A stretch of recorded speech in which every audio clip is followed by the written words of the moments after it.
ustedes, queridos hermanos, que en esta tarde allí ya están posicionados, ¿cierto?, para escuchar más un mensaje del Evangelio de la Gracia.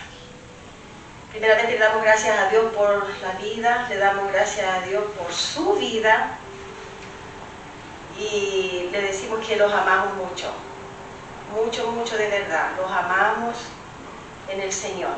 Donde quiera que usted esté, usted y yo somos hermanos, somos hermanas en Cristo.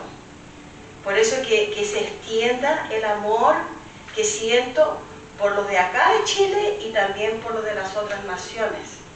Le damos muchas gracias al Señor que nos ha dado la rica oportunidad una vez más de estar acá para poder compartir con usted un tema que lógicamente no llegó para mí así del alto cielo, ¿cierto?, sino que llegó a través de hermanos, a través de literatura, ¿no?, de libros que hemos estudiado.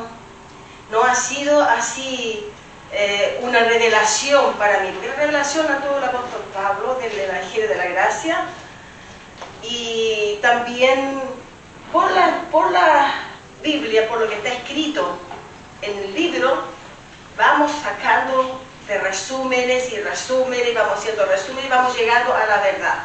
Entonces, en este día, en esta tarde, como usted bien sabe, yo me llamo Elena, la hermana Elena de Viña del Mar, Chile.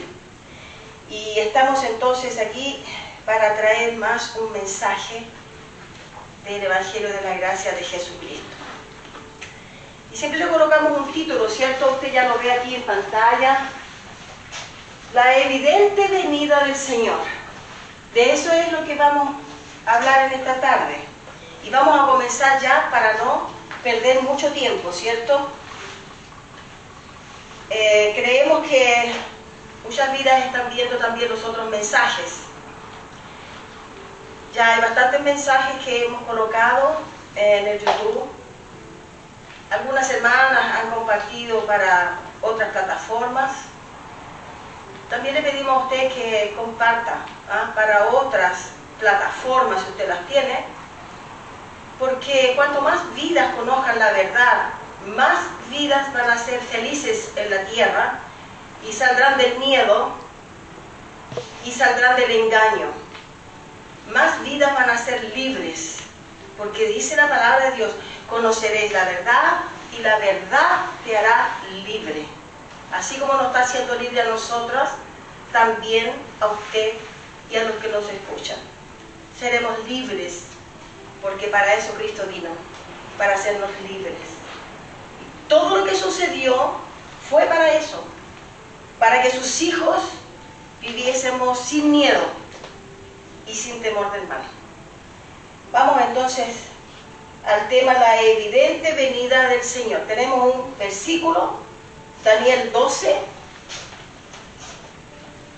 3 y 4, pero yo voy a leer un poquito más sobre esto.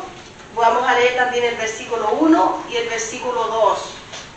Dice lo siguiente, el libro de Daniel, capítulo 12.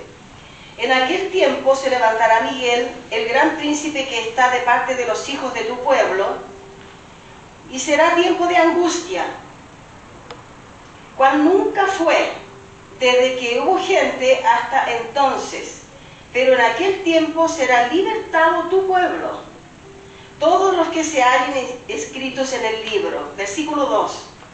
Y muchos de los que duermen en el polvo de la tierra serán despertados, unos para vida eterna y otros para vergüenza y confusión perpetua. Ahora llegamos al versículo 3. Dice: y los entendidos resplandecerán como el resplandor del firmamento, y los que enseñan la justicia a la multitud como las estrellas a perpetua eternidad.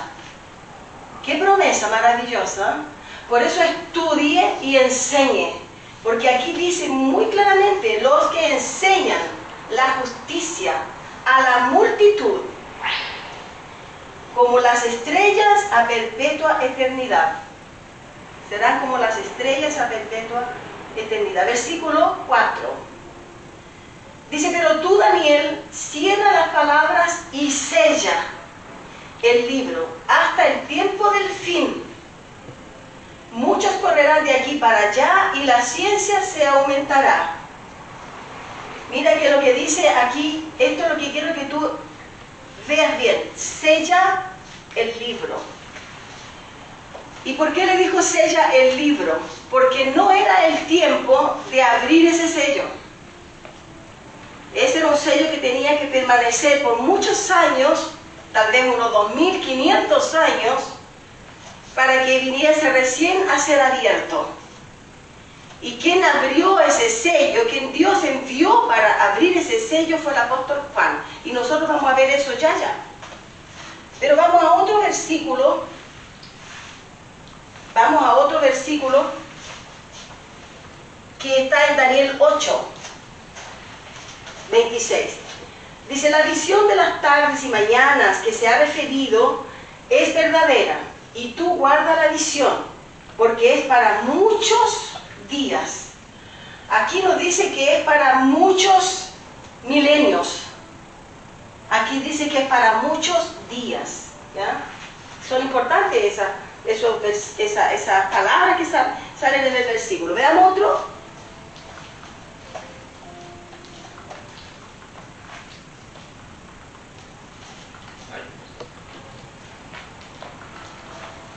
El otro versículo es Daniel 10:14. Dice, he venido para hacerte saber lo que ha de venir a tu pueblo en los postreros días, porque la visión es para esos días. Aquí estaba hablando el ángel que vino a hablar con Daniel, cuando Daniel se propuso en su corazón de ver el pueblo cautivo todavía, que estaba hacía 70 años como en bajo de una maldición. Él se colocó para orar a Dios, y entonces Dios envía un ángel y le explica toda la verdad de lo que tendría que acontecer. Usted lo puede encontrar eso en Daniel 9, Daniel 8, lea al 12, al capítulo 12, que usted va a encontrar allí mucha revelación. Entonces, paremos un poquito allí. Dice en Daniel 12, que cual nunca fue desde que hubo gente hasta entonces, que iría a ver entonces allí angustia, mucha angustia. Entonces él dice así que nunca hasta entonces hubo gran angustia. Pero dice, pero en aquel tiempo será libertado tu pueblo. ¿Qué pueblo era ese? El pueblo de los israelitas, el pueblo hebreo. ¿Ya? Irían a ser libres. Y dice, y muchos de los que duermen, en el versículo 2, y muchos de los que duermen en el polvo de la tierra, o sea, estamos hablando de los muertos, los que ya estaban muertos, y también los que irían a morir en aquel evento que venía, que ya se estaba profetizando ese tiempo. Muchos de los que estarían muertos ya en el polvo de la tierra serán despertados. Pero no puede ser despertado la carne, porque la carne queda en el polvo y la carne entonces se pudre. La carne se seca, la carne termina, ¿cierto? Como usted y yo ya sabe que vamos al polvo. Pero lo que sería despertado sería el espíritu de esos muertos en aquel evento. Porque eso sería entonces el arrebatamiento. Porque mucho en la religión se cree que cuando venga Jesús, por lo menos eso es lo que me enseñaron a mí, que venía Cristo, entonces Él iría a llevarnos en el aire hasta el cielo, y que iría a resucitar los muertos y todos nos iríamos al cielo. Eso es lo que nos explicaban en las iglesias religiosas. Pero por la revelación entendemos aquí que ese sería el arrebatamiento del espíritu que estaba preso en el Seol o en el Hades, que significa sepultura, o infierno, que significa también sepultura. Entonces, usted puede decir, pero ¿cómo ella dice esto? Pero usted tiene que entrar en el hebreo, usted tiene que entrar en el griego, y si usted tiene un poquito más allá de latín, de aramaico, usted va a entender muchas palabras que están escritas aquí, que para nuestro idioma español significan una cosa, pero la realidad ellos significan otra. Entonces dice así que serían despertados unos para vida eterna, eso significa ya, ¿cierto?, en el paraíso con el Señor, y otros para vergüenza y confusión perpetua. Significa que ellos no irían, el espíritu de ellos no iría a resucitar para vida, sino que quedaba allí y se acabó la memoria. Eso es observación que hacemos sobre ese libro de Daniel, del capítulo 1 al capítulo 4, versículo 1 al versículo 4. Pero allí también en el versículo 4 también encontramos que la ciencia, en algún versículo dice,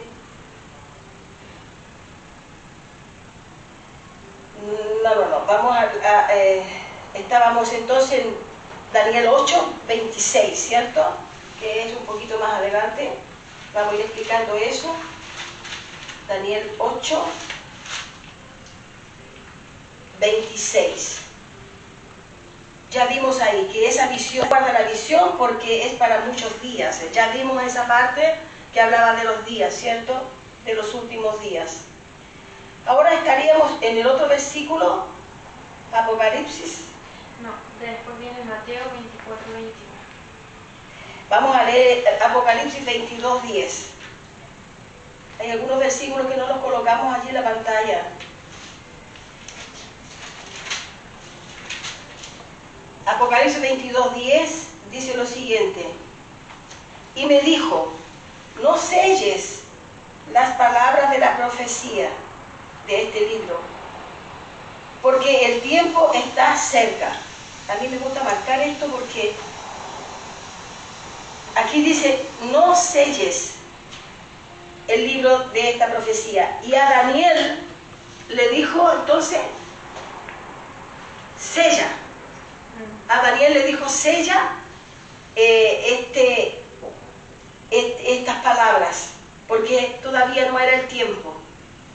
Pero en Apocalipsis, que ya es el tiempo del apóstol Juan, cuando él tuvo la revelación, cuando él tuvo las visiones, y él escribió Apocalipsis, ¿cierto? Entonces ahora el ángel le anuncia la venida de Cristo que está cerca. Y es por eso que le dice, no selles. A Daniel le dice sella, pero a Juan le dice no selles las palabras de la profecía de este libro, porque el tiempo está cerca. Y esto aconteció en el primer siglo después de Cristo. El primer siglo después de Cristo. Entonces Juan recibió esto entre el año 64 al año 68. Todas estas visiones y revelaciones que él tuvo, la visitación del ángel, que le trajo entonces las notificaciones de parte de Jesucristo para las 7 iglesias de Asia, ese es el tiempo en que Juan vino. ¿Por qué? Porque allí ya estaba el tiempo muy cerca del tal llamado Apocalipsis, del tal llamado la evidente venida del Señor. Veamos a otra entonces ahora, Mateos. Por eso es que Juan no podía sellar esa visión. Mateo 24, 21. Dice, porque habrá entonces gran tribulación, cual no la ha habido desde el principio del mundo hasta ahora, y ni la habrá. Entonces, entendemos que eso ya aconteció. Entendemos que eso no va a suceder nunca más. Pero en la iglesia religiosa nos enseñaron que sí, que venía, y con esto vivíamos asustados. Y por no entender la revelación, predicábamos lo mismo. Por no entender la revelación, no entendíamos que esa gran tribulación nunca más sucedería. Nunca más. ¿Tenemos otro versículo?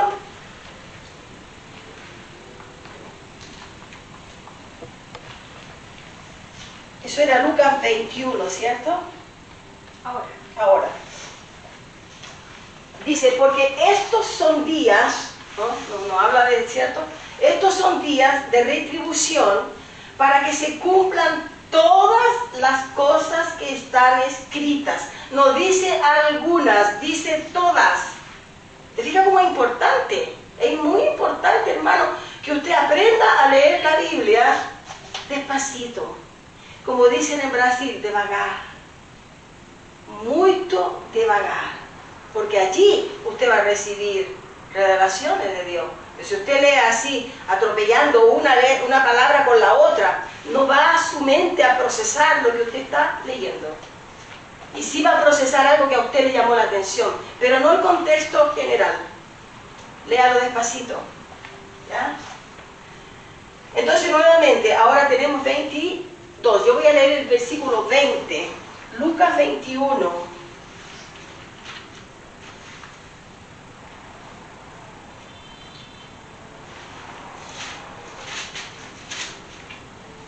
Lucas 21, yo voy a leer allí el 20 y el 21. Dice, pero cuando viereis a Jerusalén rodeada de ejércitos, algunos dicen sitiada de ejércitos, sabed entonces que su destrucción ha llegado. Cuando viereis, ¿qué? Jerusalén, no los países latinos ni europeos, ni ningún otro país americano, póngale todos los continentes allí, asiáticos. Dice que cuando vienes Jerusalén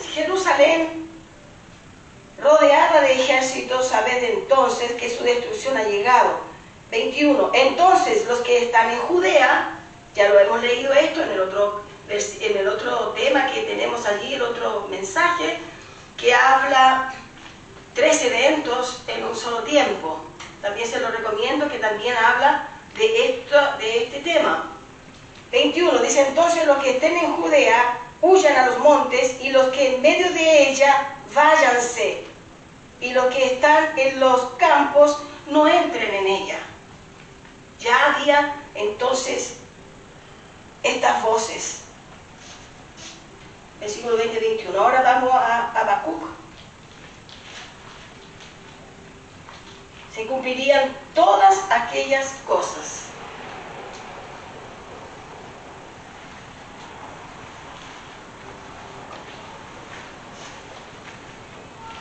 Vamos a ver a Habacuc, ¿qué dice? Dice, porque la tierra será llena del conocimiento de la gloria de Jehová, de la gloria del Señor, como las aguas cubren el mar. Sí, y vemos que la ciencia ha avanzado, porque la tierra será llena del conocimiento.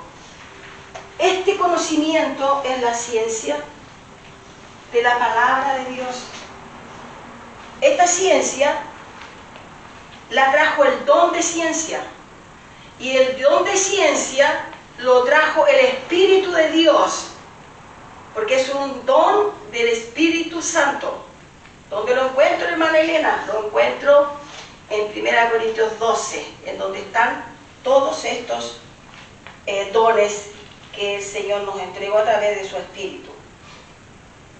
La ciencia, 1 Corintios 12, 8, para ser bien exacta, la ciencia se multiplicó, no es la ciencia teológica, ni es la ciencia tampoco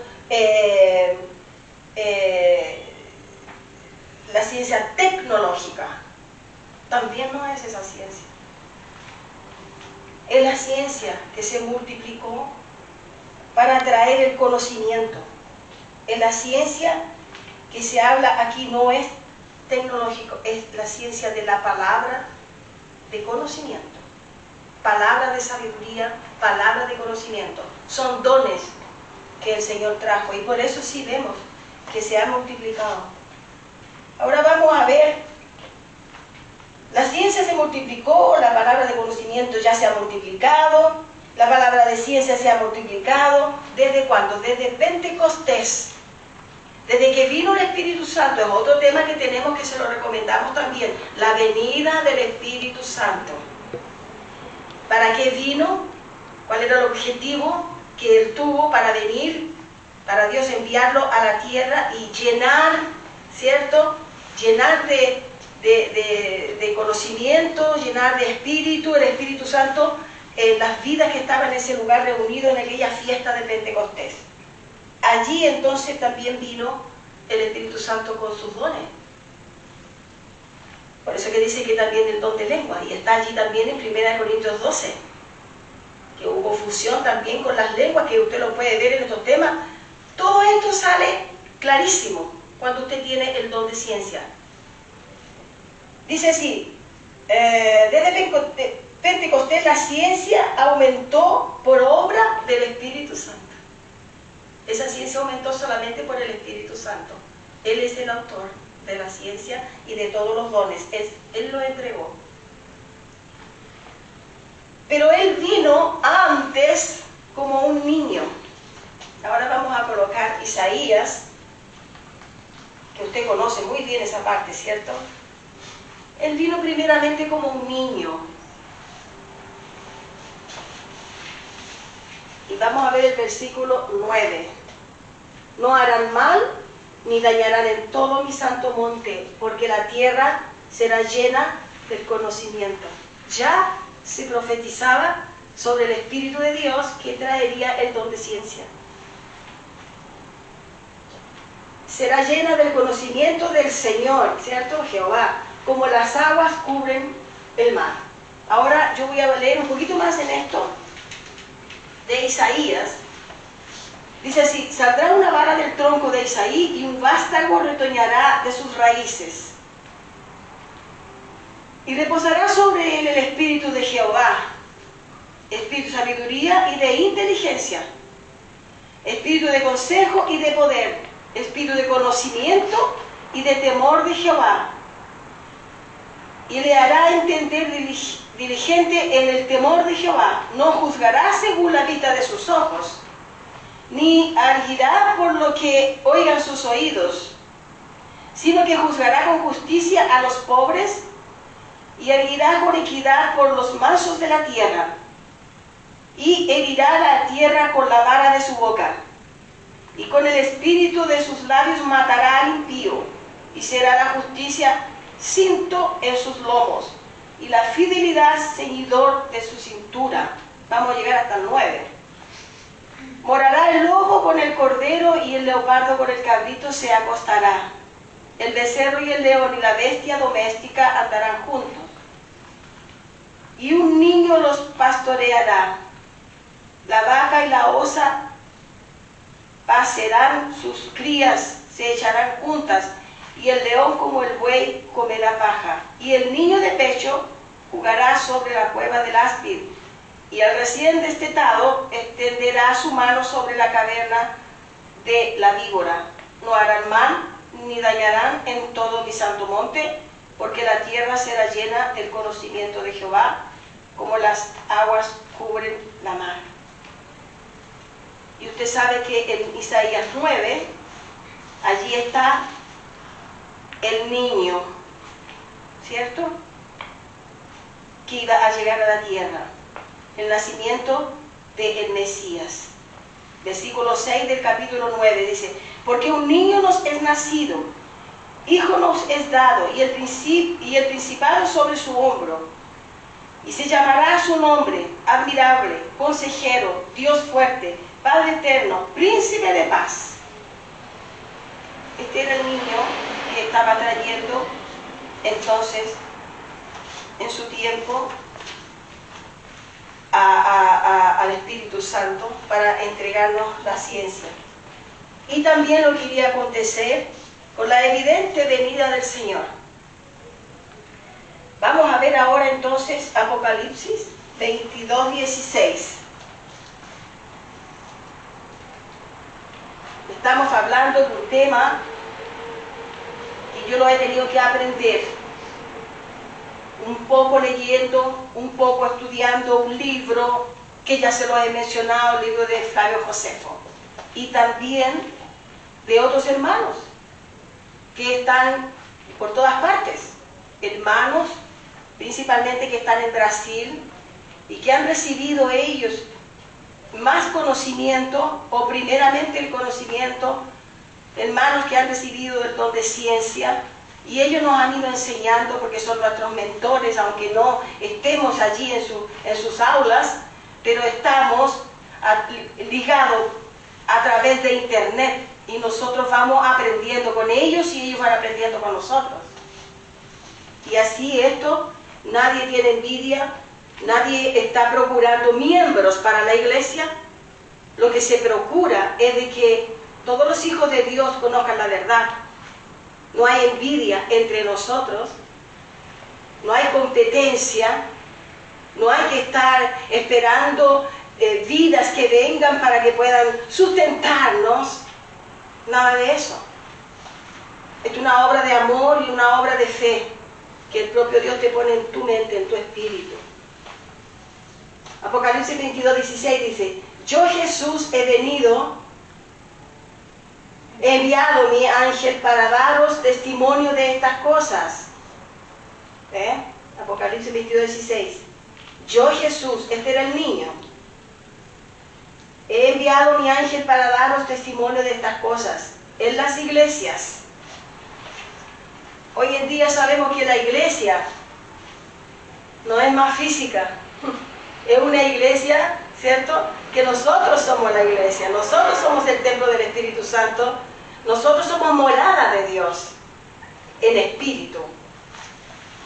Entonces en ese tiempo sí estaban las iglesias, y eran las 7 iglesias de Asia Menor, donde el apóstol donde el apóstol Juan fue enviado con diferentes situaciones para arreglar la vida de los hermanos que estaban dentro de esas iglesias, para arreglar todo lo que estaba deficiente. El apóstol Juan entonces va a esas iglesias, que entre ellas está la iglesia de Éfeso, Pérgamo, la Odisea, Filadelfia y otras iglesias que en este momento fluyen de mi mente, pero son 7. Entonces dice así: yo soy la raíz, esa raíz, cierto que lo vimos allí en Isaías, yo soy la raíz y el linaje de David, la estrella resplandeciente de la mañana. Él era la raíz de Isaí, que dice, que ya leímos esa parte, del tronco, de la raíz de Isaí saldría entonces este vástago, ¿no?, que era justamente Jesús. Entonces, si usted toma todo literal como está en la iglesia, usted va a buscar un vástago, usted va a buscar una raíz. No, usted tiene que entender esto espiritualmente, porque Apocalipsis está lleno de simbologías, está lleno de un lenguaje que ellos entendían, no un lenguaje del día de hoy, un lenguaje que ellos entendían. Por eso que Apocalipsis se hace tan difícil de entenderlo, y muchas personas acaban no queriéndolo estudiar porque es complicado, pero esto se nos entrega el Espíritu de Dios, nada más que el Espíritu de Dios. Vamos a otro versículo que tenemos allí, 2 de Corintios 4, 2 de Corintios 4, 3.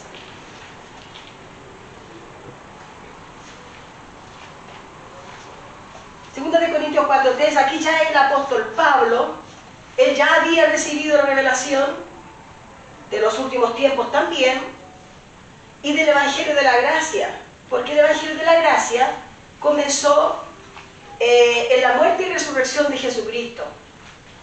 De allí en adelante, todas las iglesias que el apóstol Pablo consiguió visitar, que una de ellas es esta, Corintios, ¿no?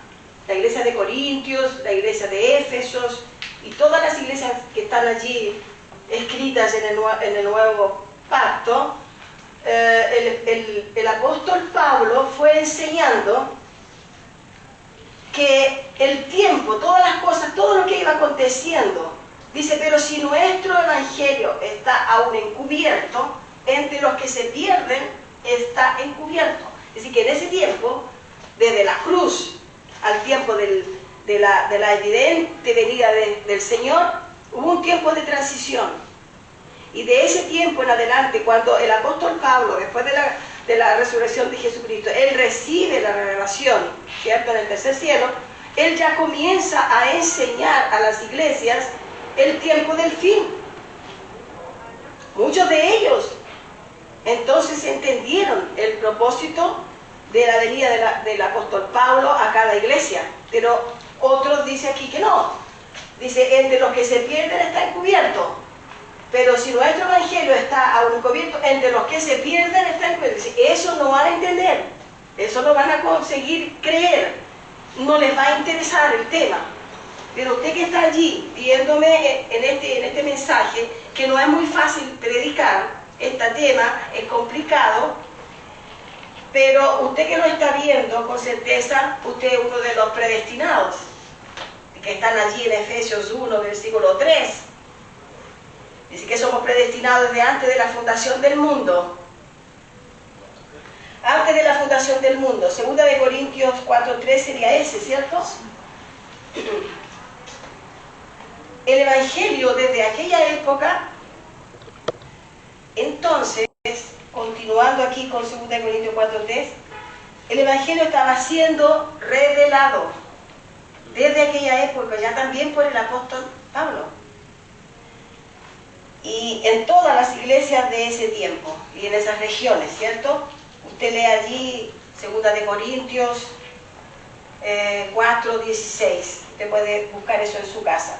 Y tenemos un último versículo acá, Hechos 2:17.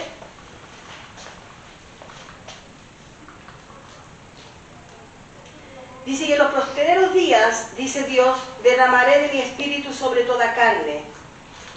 Y vuestros hijos y vuestras hijas profetizarán. Vuestros jóvenes verán visiones y vuestros ancianos soñarán sueños. Vea que Hechos 2:17 está escrito que el Señor dijo todo esto después de Hechos 2, cuando el Espíritu de Dios vino a la tierra. Entonces, vemos que esto también, si usted lee Hechos 2, usted continúe leyendo, no lea solamente donde está de las lenguas de lengua extraña, donde estaban todos reunidos. Usted siga leyendo un poquito más y llegue a este versículo 17, dice que en los posteriores días, dice Dios, derramaré de mi espíritu sobre toda carne. ¿Ya? Y vuestros hijos y vuestras hijas profetizarán, vuestros jóvenes verán visiones y vuestros ancianos soñarán sueños. Esto estaba profetizado en Joel 2:28, que eso es el antiguo pacto. Entonces aquí el apóstol, creemos que puede ser el apóstol Pablo, no lo sabemos, no lo tenemos muy en claro, todavía eso no ha sido muy bien esclarecido para nosotros, que aquí entonces él estaba hablando y repitiendo lo que estaba en el antiguo pacto. Ahora, nosotros estamos hablando de la evidente venida del Señor, ¿cierto? Que todos queremos que el Señor venga, que el Señor venga. Y estamos siempre pendientes, ¿cierto? En las iglesias religiosas, estábamos pendientes de que cuándo sería el tiempo. Pero yo le quiero leer un poquito acá, y también le quiero comunicar a usted que este tema lo vamos a dividir en dos partes, porque es un tema muy extenso, que necesita mucha comprensión, porque tiene mucha información. Y para eso necesitamos que usted entonces guarde en su mente, sea su mente esclarecida, no haya confusión, para poder facilitarle la comprensión de este tema. Lo hemos dividido en dos partes, pero yo quiero leerle algo aquí, que lo estudié un poco, y un poco también fue por enseñanza para mí, por otros mentores, ¿ah? Y y habla sobre este libro y habla sobre este tiempo que todos estamos viendo, Mateo 24, 21, que habla de la gran tribulación. Mateo 24, 21 habla de la gran tribulación, que dice que como nunca hubo y que nunca habrá, jamás.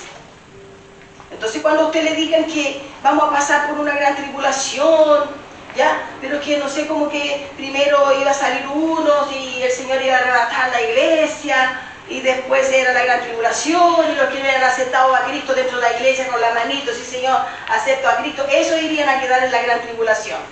No lo crea, porque todo eso es falso. Y estamos aquí para esclarecerle a usted la verdad. Entonces mire lo que encontramos en un libro que ya le hemos comunicado para que usted trate de obtener ese libro, o que alguien se lo preste o lo pueda comprar. Usted compre este libro, busque información. Sí, el libro son 9 libros, ¿verdad? Compilados así, hicieron uno. Pero dependiendo del país donde usted esté, el libro va a estar en su idioma. Yo aquí lo recibí, lo compré en español, pero también lo tenía en portugués, ¿ya? Cuando yo vivía en Brasil. Y exactamente lo mismo. Entonces usted, en su lengua, ¿ya? En su idioma, usted lo va a entender bien. Tiene que tener paciencia, pero léalo, capítulo, termine, medite, y después usted pasa para el otro capítulo. No lea así de una vez, porque es mucha información de años, información de siglos. Acuérdense que estamos en el siglo XXI y ya han pasado todas estas cosas, pero la gran tribulación ya pasó y nunca más tendremos esa gran tribulación. Entonces dice en el libro de Mateo 24, que vamos a llegar allí, Mateos, capítulo 24, dice lo siguiente: Jesús estaba con 33 años, o cerca de los 30, entre los 30 y los 33 años de la primera década de Jesucristo. Entonces dice que cuando Jesús salió del templo y se acercaron sus discípulos para mostrarle los edificios del templo. ¿Se acuerdan que ya predicamos sobre eso? Respondiendo él les dijo: ¿ves todo esto? De cierto os digo que no quedará aquí piedra sobre piedra que no sea derribada. Entonces vemos también que aquí nosotros ya acabamos de leer Mateos 24, 21, que habla también de la gran tribulación. Esa gran tribulación fue algo que nunca más, fue muy terrible. Entonces en ese templo que él dice, cuando le mostraron el templo, ese templo era el segundo templo, ¿ya? El segundo templo judío. Y en esa década del año 60 después de Cristo, hubieron varias señales sobrenaturales que aparecieron en Jerusalén. Y esto te lo cuenta en el libro. Dice el libro de Flavio Josefo, que era un historiador, que no era religioso el hombre. Él vivió en aquella época. Dice que en una fiesta de la Pascua, una luz brilló tan potentemente como el sol alrededor del templo. Era una señal. Imagínense usted así que está en un lugar y de repente un resplandor, que usted no sabe de dónde es, pero estaba todo alrededor de todo el edificio, alrededor de todo el templo. Una señal. Otra señal, dice que una vaca que llevaban para el sacrificio parió un cordero. Otra señal.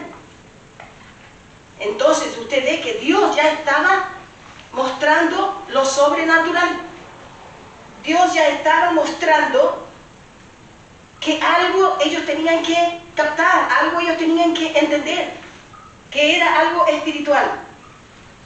Tercero, la puerta del templo que se usaba allí en el templo, necesitaba más o menos 20 hombres para abrirla, y ella se abrió sola. Esa es otra señal. las señales sobrenaturales. Cuarto, poco después de la fiesta, antes de nacer el sol, apareció sobre Jerusalén visiones de soldados que iban en el aire atravesando el cielo. ¿Ya pensó usted mirar así, soldados atravesando los cielos? Y ellos lo vieron. Otra señal. Y el día de Pentecostés no es el día que bajó el Espíritu de Dios, porque Pentecostés es una fiesta y se conmemora todos los años. Entonces, en una de las fiestas, que seguramente ya estaba cerca de esta época, que ya venía la gran tribulación, oyeron en el templo un ruido y luego una voz que decía: salgamos de aquí, salgamos de aquí. Me imagino que no era ni voz, me imagino que era una voz, era una voz de un ángel o era la voz del Espíritu de Dios, pero era una voz del aire que salió de la nada y decía: salgamos de aquí. Pero ellos no consideraron estas señales, porque ellos sabían que venía una gran tribulación. Ellos vivían en tribulación, pero hubo un tiempo de descanso. Pero asimismo ellos estaban alerta, los judíos, los israelitas, los hebreos, ellos estaban atentos para la gran tribulación, porque ya sabían, por las profecías del antiguo pacto, ya sabían que venía algo fuerte para Jerusalén. Pero no consideraron estas señales. Solo ellos pensaban cómo libertarse de los romanos, cuando los romanos siempre amenazaban. Entonces, ellos se rebelaron contra Roma. ¿Ya? Los israelitas, los judíos, se rebelaron contra Roma. Y ellos andaban juntos, ¿se acuerdan que andaban siempre juntos? Porque con Jesús, cuando el tiempo que Jesús estaba, antes como Jesús de Nazaret, los judíos y los romanos, ellos andaban juntos. Pero aquí, los judíos se rebelaron contra Roma, ¿ya? Y en ese tiempo estaba Nerón. Nerón era el emperador, ¿ya? El emperador romano. Entonces de inmediato convoca al general Vespasiano, y lo manda a la guerra.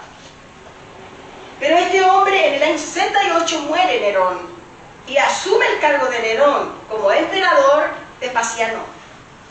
Y Vespasiano tenía un hijo. Ese hijo llamado Tito, ese hijo tenía 28 años y era fuerte, valiente.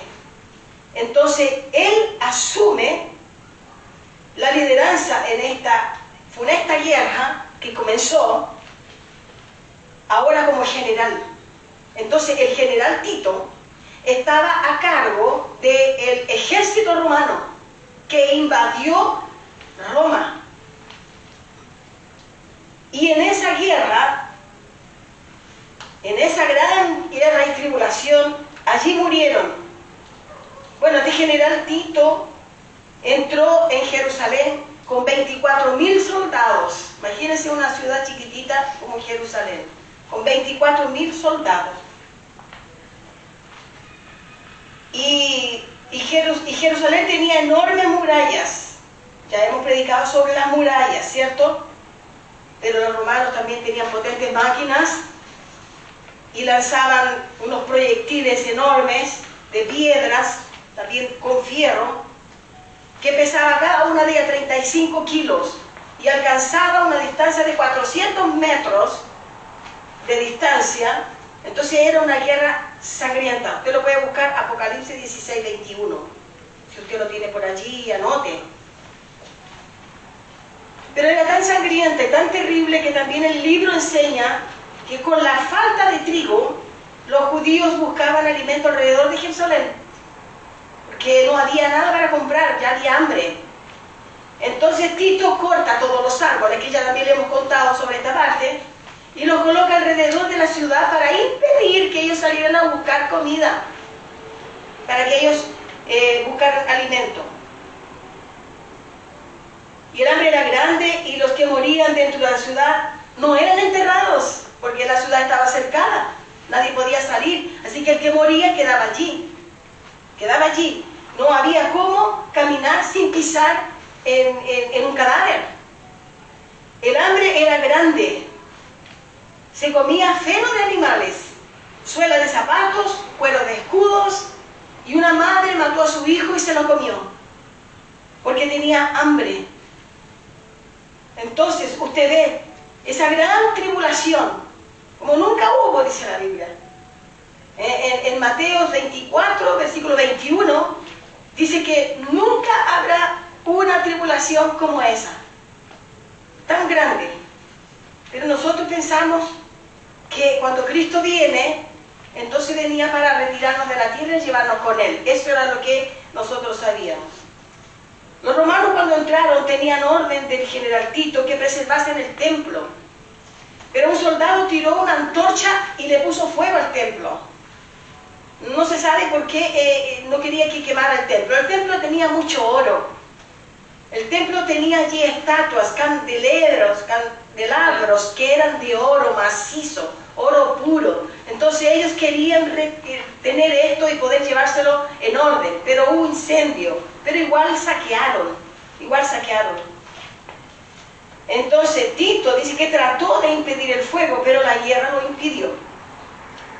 Este incendio ocurrió el mismo día y hora en que Nabucodonosor, para los historiadores y para los que son contrarios a esta palabra, porque ya he escuchado de algunas personas, no es el incendio del Apocalipsis, no es el incendio que hubo allí, eso es lo que aconteció con Nabucodonosor, no. Este incendio ocurrió el mismo día y la misma hora que Nabucodonosor, allá atrás, rey de Babilonia, lo había incendiado por la primera vez. Entonces, ese templo fue destruido y fue levantado este templo, que era el segundo templo. El fuego era tan intenso que de lejos se veía como toda la ciudad estaba en llamas. Las personas moribundas, ya sin fuerza por el hambre, lamentaban, sin poder salir del lugar donde estaban, muriéndose, ellos lamentaban. De allí viene el muro de los lamentos. De allí es que cada judío con esta cosita, que no me recuerdo ahora el nombre, que se colocan acá, que dentro de esta cosita están los 613 mandamientos, ellos tienen este asunto y ellos van a la pared, ellos van a como pedir perdón, o por mi culpa, no sé qué es lo que ellos hacen, pero esa es la manera que ellos tienen para orar, en el muro de las lamentaciones, el muro de los lamentos, por causa de las personas moribundas que ya no tenían fuerza y estaban muriéndose de hambre, lamentaban. Usted lo encuentra en Mateo 24:30, anote allí. Y esta guerra mató a 1.100.000 judíos, y sin contar los que fueron llevados esclavos. Yo no sé si hay alguien que quiera vivir esta gran tribulación.